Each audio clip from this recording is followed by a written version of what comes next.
it's still our flagship TV program this morning, and we're back here at the discussion segment. We have a topic that we'll be exploring this morning, and that is off-cycle elections. Imo, Bayelsa, Kogi states decide. Okay, if you listen when we did a press review, you notice that that is what was on the front page of all the papers this morning, talking about the off-cycle elections. And we've gotten assurance from INEC that this is going to be a free, fair, and credible election. But now, a lot of people are, laying credence to what happened in the general election. What are we expecting in this state's election, that is Imo, Bayelsa, and Kogi State? What are our expectations? And you know that there have been a lot of build-up things that happened before the election, in especially Imo State. So these and many more are what we'll be analyzing today in our discussion this morning. And I'm still here with my colleague, Ajulu Chuku Okabwe. Ajulu, good morning once again. Good morning, Anambra. All right, we have our guest already here in the studio this morning who will be helping us to, talk about some of the issues concerning this off-cycle election. We have Nonso Orakwe. Nonso is Executive Director, Catch Them Young Community Initiative. Nonso, glad to have you on the show this morning. Good to be here. Kainolia. Okay, Kainolia. Yes, yes. Off-cycle elections, Imo, Bayelsa, and Kogi State decide. Yeah, that's what we are here to talk about today. In my intro, I said that INEC, they have assured us that this time around, we are going to have free, fair, credible election. But from your own observation and what you've seen happening in the state, how prepared would you say that INEC is concerning these elections? Okay, first of all, I want to appreciate the ABS for putting up this kind of discussion, because it's all about, in fact, it's time.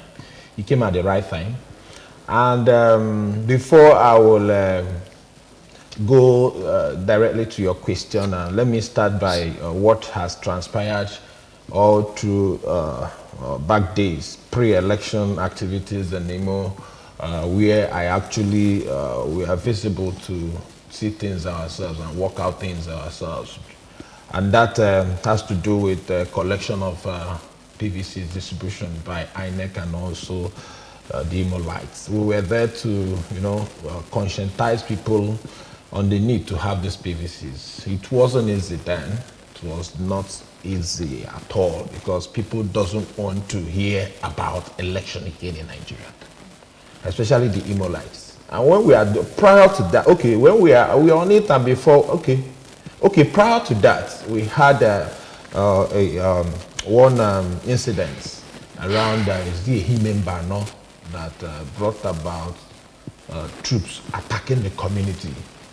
Yeah, I think Himembano, where they had severe killing and all of that. So that also puts Imo Lights on a very severe fear mood that they couldn't proceed with this election again.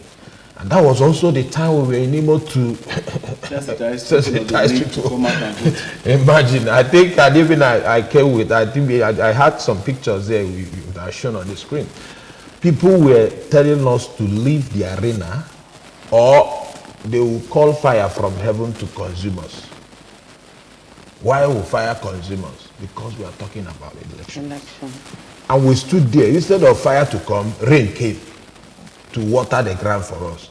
So the little time we stood there, we sensitized. It was around the World Bank roundabout in Imo State, Owerri. I think Owerri West, but it's a central place and a well-known place where you have buses, shuttle. It's an activity. The bustling city. The bustling area of the city. Yes. So we did that, and the kind of insults we had, God will punish you, God will kill you, you will not survive, you will not do this, for talking about election again. Okay? Did you make them understand that you were not partisan to any political party? Yes, we showed ourselves now. There is no political party. You only see our crescent T-shirt, collect your PVC, the placards, and all of that. So the point is that it's not about the party. It's about the election. They don't want to hear about the election because the ones they did was not. They couldn't see the result. So what they voted does not reflect to what was announced. They will be telling you. And those who are even not even ready to, they want their own states. They want their own country, which is Biafra. You see them mentioning it and stuff like that. We thank God for at least seeing us through all those times. Okay? So after that, even still, there are people who still love this country amongst all these people that are shouting. We'll come to you, please. How do we get our PVC? Okay? How do we get it? We could not get it the other time. How do we get it? We had to pen down their names. I even went as far as bringing them, paying for their, what's it called? Their T-Fare to the collection center to get their PVCs. Because the way we structured the activity was those who could not access their PVCs, there is bus for them to, that will convert them to the collection center across the 10 focal local governments, because we didn't concentrate in all the local governments. We had 10 that we can fund. So having said that, and that doesn't only happen in Ikeduru, Ezinihite, Mbise, and those local government, and Abo, and Obowo, and local governments like that, Njaba. Njaba is also a volatile area. Okay, but we went there, went to the local government, meet with people, decentralized PVCs, because the PVC, those above 1,000 are to be collected at the ward level, and those below 1,000 are to be collected at the local government. So those coming to the local government, we also meet them. Those at the ward level, we also went around to see what is happening. With the help of the PGs and the traditional rulers and some stakeholders, it went well. Okay, people actually came out to collect, because as time goes on, our jingles are there, some of the activities, in-person activities. So you were able to convince them to go and collect their PVC, okay? To some extent. Not all, though. To some extent. So, but coming to what is happening now, I'm not surprised, okay, from what you have just established. I'm not surprised that it will go this way. Part of the observations we made in Imo State is that when you are entering from Anambra to Imo, the first billboard you will see, I think, Koro area, Akokwa area, from that point to Imo, where you will not see a billboard of other candidates. Maybe from APC, Labour Party, from PDP, or from Accord, Abga, and all of that. You only see APC billboard, which is very, very, very undemocratic. Okay? The leader of the state has not shown, what's it called? Shown a fair level playing grade that other people can come in. And now you placed the billboard, any billboard to be, if you want to access any billboard, if you want to use pay for any billboard, it's about 50-something million. One, no matter the size. For which party? For any other political parties. For any other political party aside the leading political party. Okay? And that calls, so it was a concern to us. So we are trying to see, how do we speak up? We engage radio station like this, where we also make our observations known. But you also see people, you said you are working for government and you are in radio stations, this is reality, and you are defending rubbish. What is happening that other people cannot take part? So you will see now, the party in power doesn't want this. How could other people, a common local government chairman, get 50-something million? Is this 50-something million that they pay to hang their own billboards? So it is purely unacceptable and undemocratic. So we condemn that. But still, it was everywhere. Not only this local government, it was every nook and cranny of Imo State. You can't see any other political. So it was only one political party that have shown interest of contesting. They are running for election. Others are nonsense. So, you see, and that calls for a concern. Prior to this, before even, I think about 3 months or 4 months ago, I think by March, either March this year, I saw a video clip where some young people gathered and were shouting, "We cannot accommodate any other political party in this area." And they were having a kind of poster of the leader, the present governor of Imo State, which is Governor Hope Uzodinma. They were showing it, and they were like, no other political party. In fact, nobody is contesting election in Imo State outside this. As far back as far back as March, you said. Yes.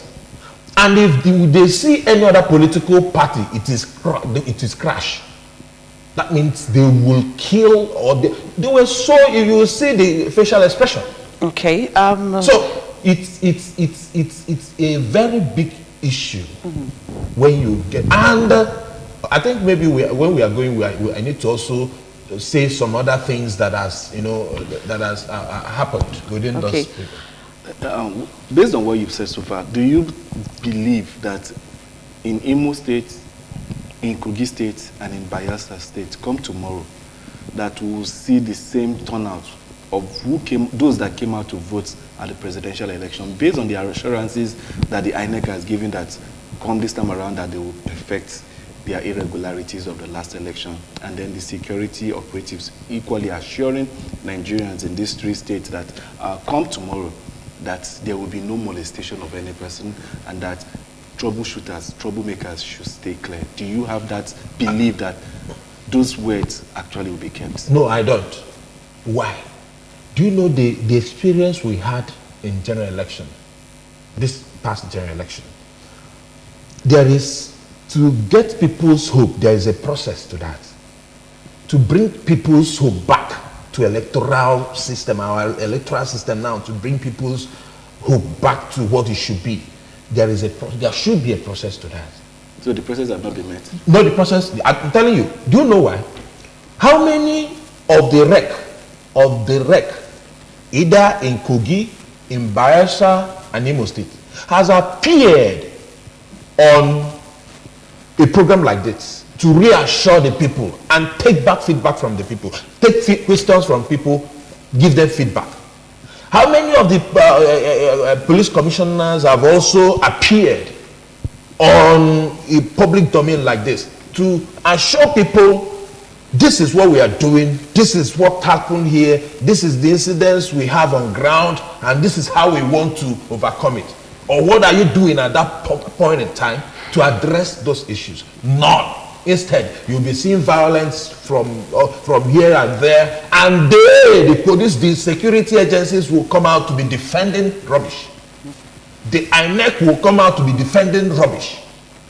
So by doing this, people are not getting your word. You are not assuring people of how this thing will transpire or will move.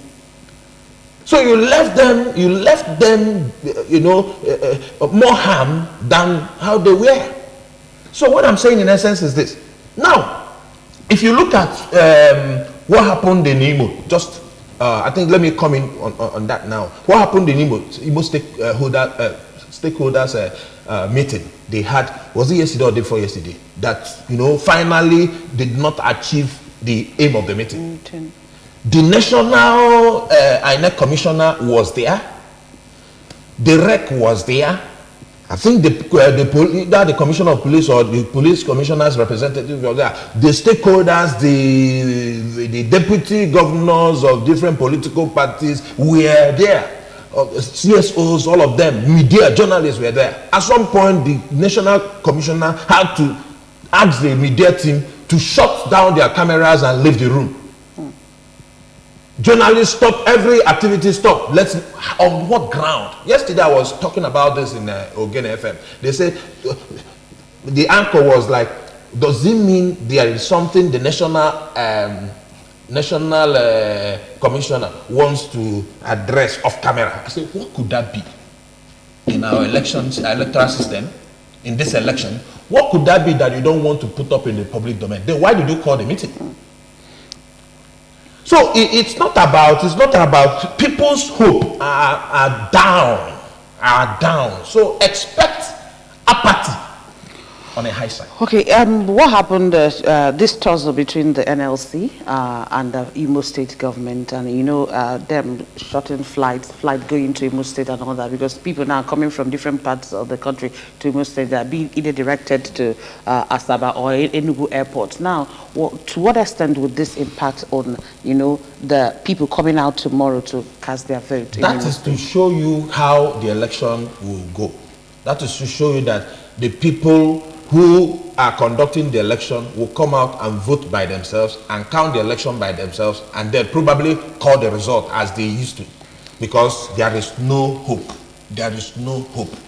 Everything about election now, so far as I'm concerned, and what we have seen. In fact, Yaga Africa was... Are you talking basically on Imo or just... I'm talking about the general. Both Imo, Kogi, even Kogi. Kogi is another case. Kogi is another case where series of violence were going on just because someone wants to get power. How can we come out of this? Bayelsa is not like it's too there is too much violence, but there are killings there. So how could we have done some this? elders, Igala elders, are calling for postponement in Bayelsa. Do you get it? So there are killings. So if you put up killings now before the election, what do you expect a common man to do? You say, I won't be there. My life is more important to all these things. And that is what Jonathan said when he was contesting the election. I think I should also, when these things happen, I also remember Jonathan. No politicians, political interest worth any blood of a Nigerian. So what I'm saying in essence is this: there is no coordinated process that can make people, the electorates, to come out and then let me tell you. Wait. No, so now, based on all these things that you've cited so far, and then will I say the lip service that the authorities in power are placing, don't you think the presidency can even come up and say, we don't want any of these skirmishes that we've been seeing playing out in these elections, so as to probably get the Nigerian youths, or the Nigerians, so to say, that reassurance that we're on the right path of getting the seats right? It might be very difficult for presidents to come out and make such pronouncements, because the process that brought him is still questioned. So if he does that, people that gave him that support might rise to say, Oga, we know how you came in. Okay, Peter I know, Paul I know, who are you? The language will change. So the mistake has been done. Not even the president. Who needs to give people assurance is the umpire. The commission needs, before now, put up a very strong process that could be followed to redeem their names. INEC is, I don't know how to put it, but they have really done, when I look at even our organization, Category as an organization, our engagement with them here in Anambra, it baffles me. Because they were like, the wreck here were moving like a snake. Not straightforward. Not straightforward. She cannot come up to say anything. She's not giving assent to activities that could even promote her work here in Anambra. The same thing in Imo State. Because we also want to engage her. We couldn't see her. Almost 1 month we are in Imo State for distribution of events. Is it that saying? She said, before we even get her to a meeting, to a stakeholders meeting, it was a tug of war.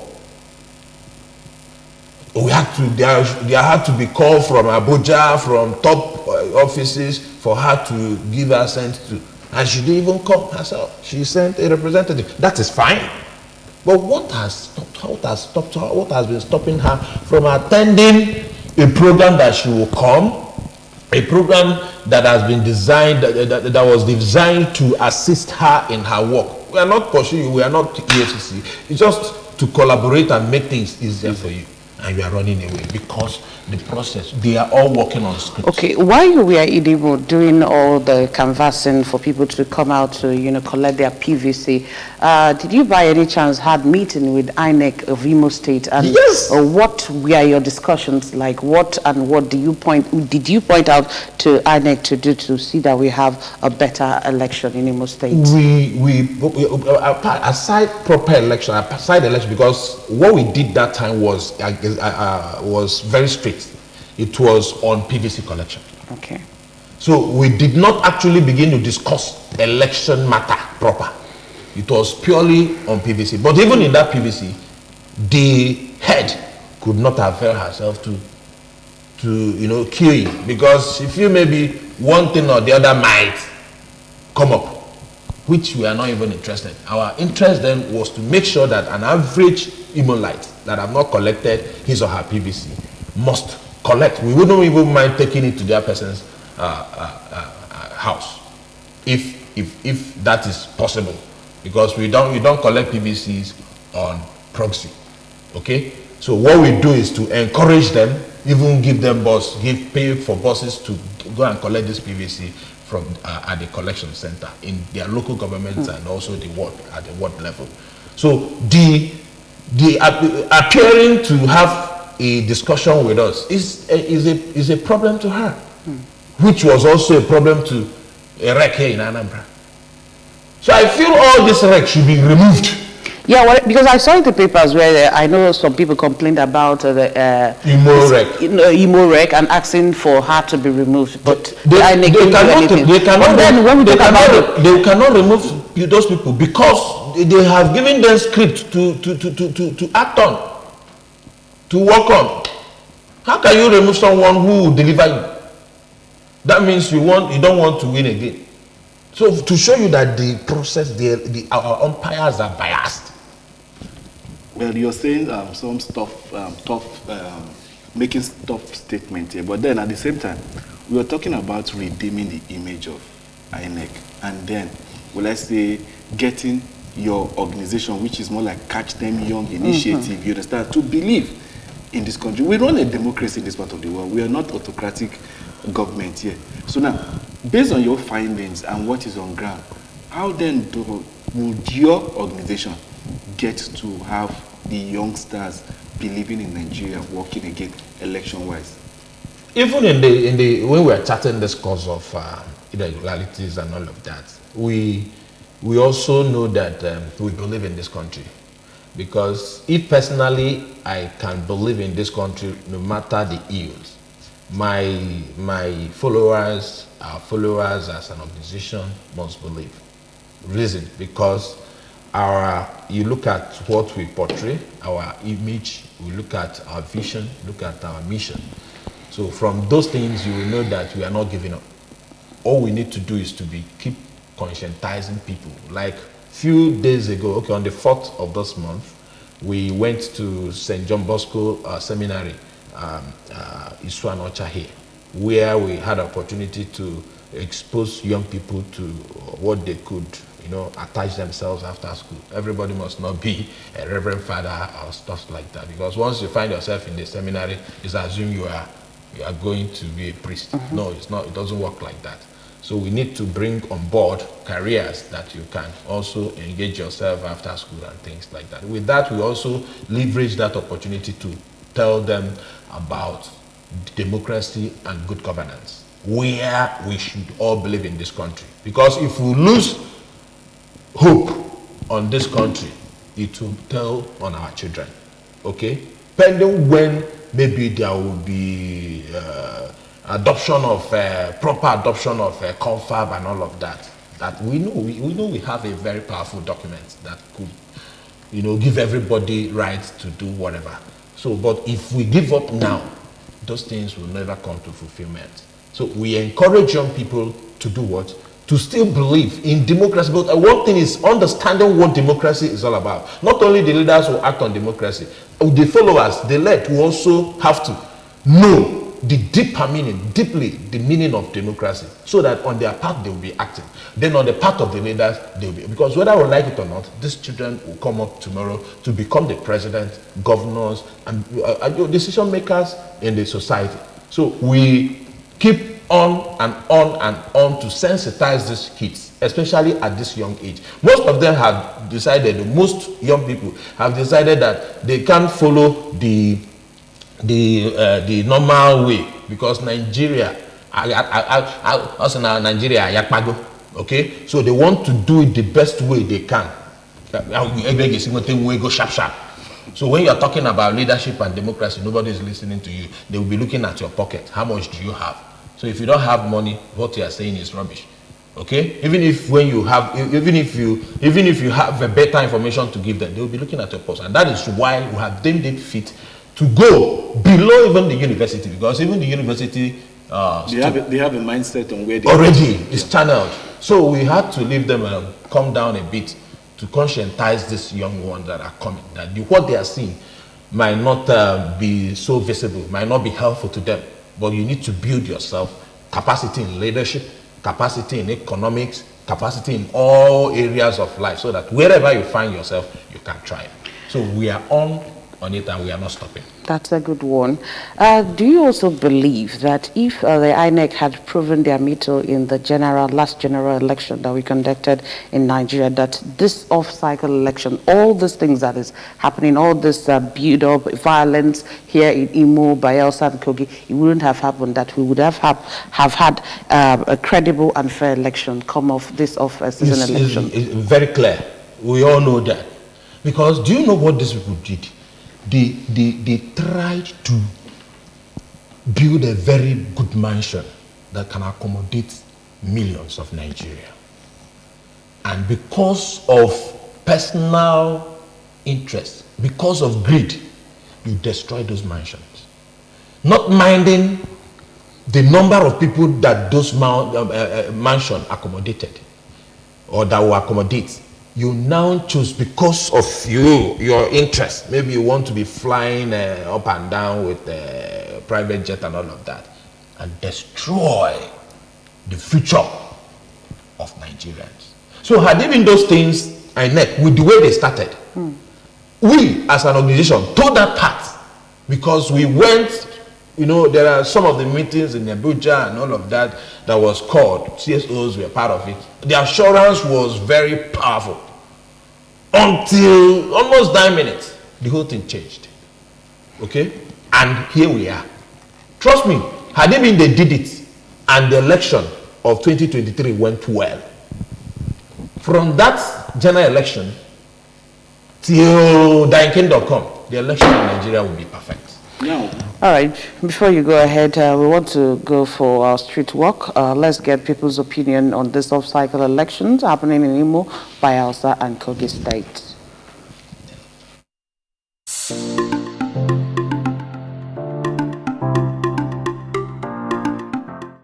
I don't think it will change the security. It depends on the mindset. If the people are willing to live up to the expectation, to change their mindset, to do things the right way, it's whether separately or collectively, the security will be, intact. But the problem in Nigeria is you go to election ground, you spend the whole day, you waste the whole time. At the end, your voting will not count. I think it will have more impact and effect also, like the forthcoming election of one of the southeast states, like they revive that cycle election system. That means they will have more capable hands, like security personnel being on ground during that election time and day. So because if they are doing maybe 3 or 2 states that are having the same election, you find out that there might be lack of personnel that might be on ground in order to foresee the success of the election. Nigerian government is supposed to make this election to be in one day, generally, both states. So Imo State doing their own election this month, while other states are still relaxing. It's good it's more easy to read the election, if you ask me, in my own opinion. But if this election is done the same day, I didn't see any way they can read the election. So Nigerian government should be aware and know how to like implement that so that election will be done in one day and everywhere. That should have been a remedy before now. But for now, I've not really thought about it, but I think there is no remedy. Anambra already has a timetable, an electoral timetable, you understand, which is only a governorship election day. Then in the other general election, we have other elections, you understand, minus our governorship election. So what I think is that it should continue to be like that, unless there is another judiciary issue that will also bring it back nearer. I don't think there can be a coincidence when it will come back to that particular date again. So that's my own opinion about it.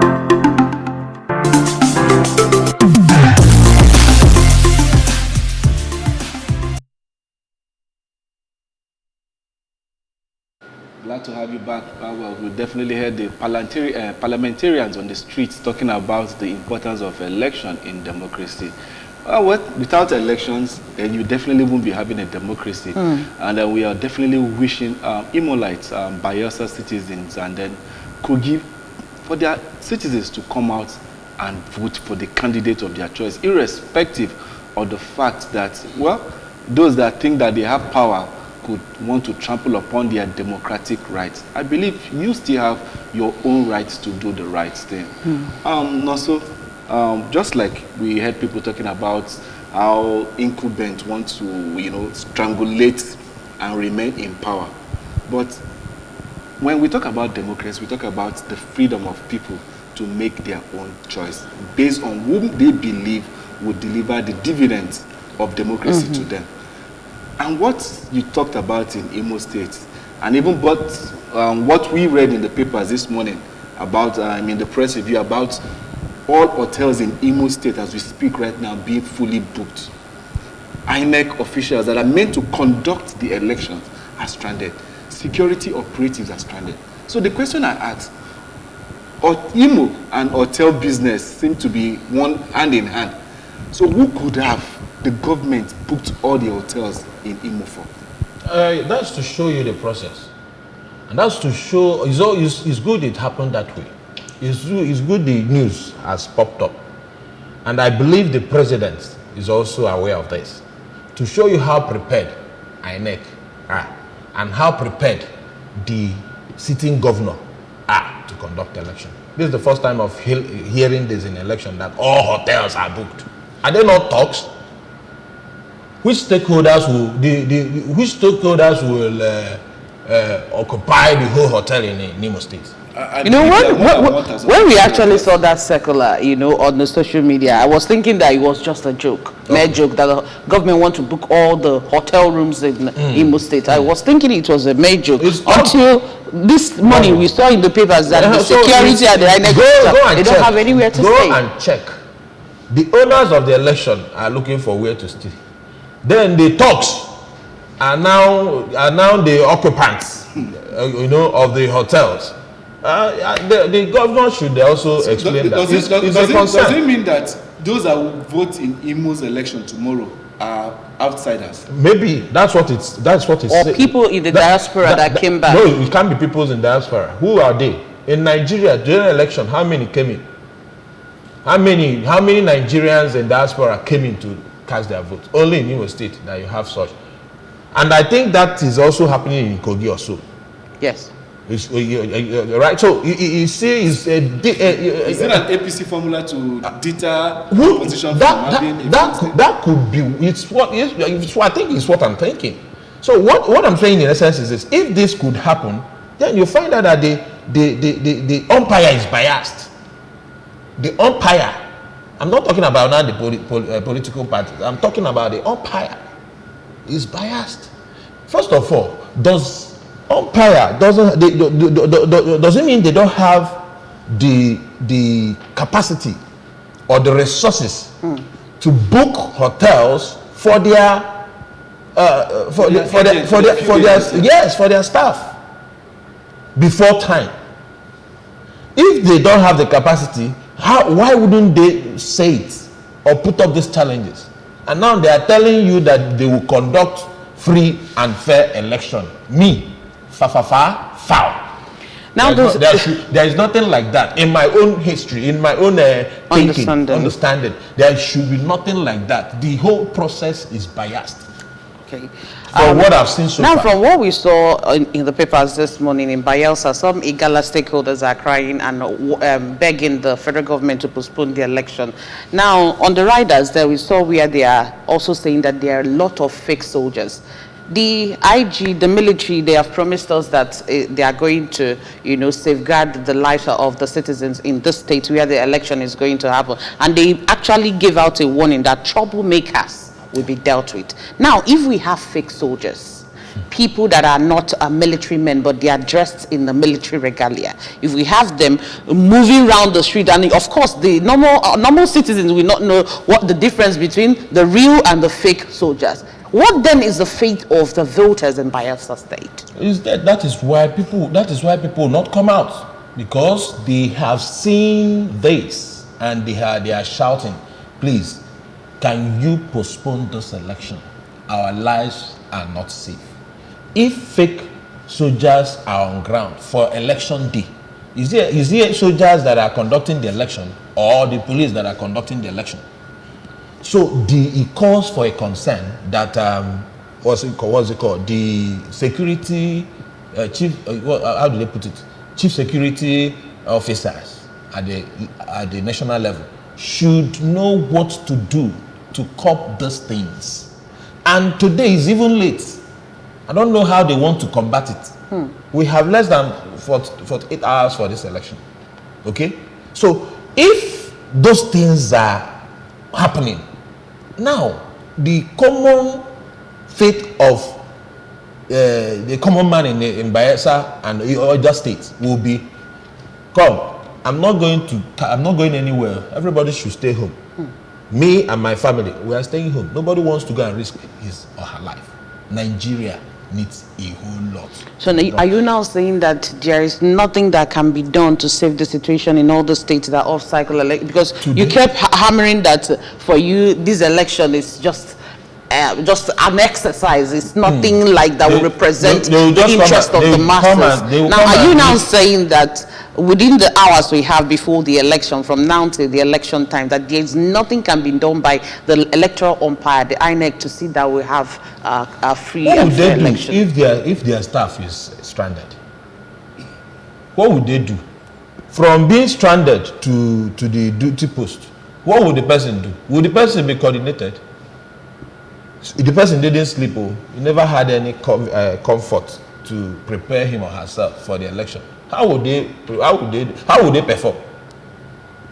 Okay, so this can only happen in Nigeria. So the assurance INEC is giving Nigerians are now is a negative assurance, negative indeed, and they should stop coming to tell us things if there is no process that can assure Nigerians credible election. A process, not just saying it. There must be a process, as there was a process that led to general election in 2023 general election. There was a process that led to it, which people was just a bag of some Ghana must go that changed the whole thing.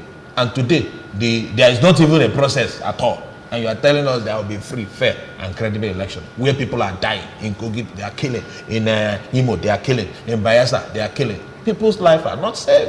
So they should go back to the drawing board. Whatever they want to do to this election, let them do. We are watching, and some other persons are observing. We also come out with our own reports. Well, still talking about the Imo election, let's not forget that the incumbent, Uzodinma, as is widely known as the Supreme Court governor.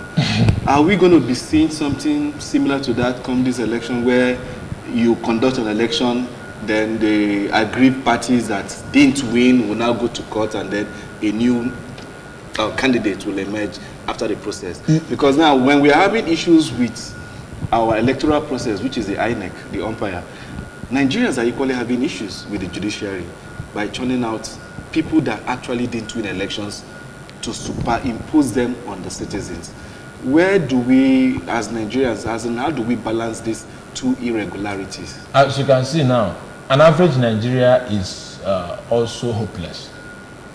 We don't have hope, either in judiciary or in the electoral system. So whatever comes, I was discussing with a friend yesterday night. He was saying also, you people are the you people are the INEC now. You are the. I say, who is INEC? That was my question to you. Who is INEC? You will do magic now. Which magic? You will do as you people were doing now. I say, point of correction. I'm not working with the INEC. Neither am I INEC staff. I do good governance and democracy project on my NGO, Young Community Initiative. I feed people with the right information and activities. Okay? That is my. You say, is that what we are doing? Fine. You say, but he knew that this election will end up being written. And when it's written, the highest you can do is to do what? If you want to contest it, you go to court. And when you go to court, you end up achieving nothing. So there is no hope on our judiciary, there is no hope in the electoral system. Which way? Nigeria. The same question you are asking me is the same question I'm asking all of us here and Nigerians that are watching us. Okay, just as we're about to round up the show this morning, of course, the election, from what we have, we are hearing, or what we have at hand, it's still going to happen tomorrow.